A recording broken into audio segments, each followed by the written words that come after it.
Brendan, we had farmers protesting across Australia over the last couple of days. I interviewed a couple of them yesterday. They own prime agricultural land.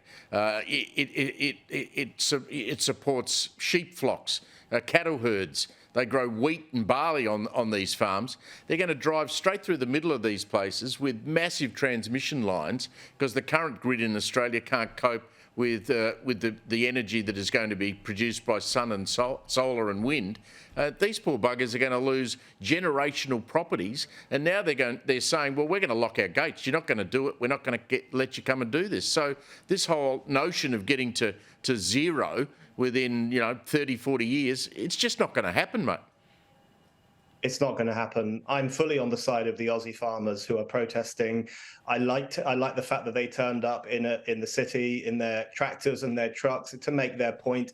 We've had similar protests in Europe. The Dutch farmers in the Netherlands have been protesting for the past couple of years.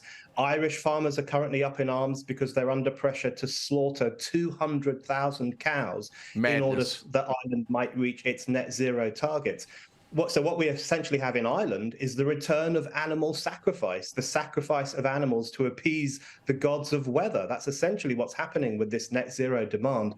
Farmers are right to be incredibly angry. I think the war on farmers and on farming is highly irrational. It really reveals how out of touch the elites are and how unknowledgeable they are about the things we need in society. So we have to defend the right of farmers to farm, the right of society to produce and transport the things people need, and the right of people to have access to cheap, abundant energy. I think it's time to ditch the net zero religion and go back to a reasoned approach to all of these questions. So well said, Brendan. Thank you very much for joining us tonight. You speak so much sense. I mean, I'm writing a column about this at the weekend. I just can't believe it.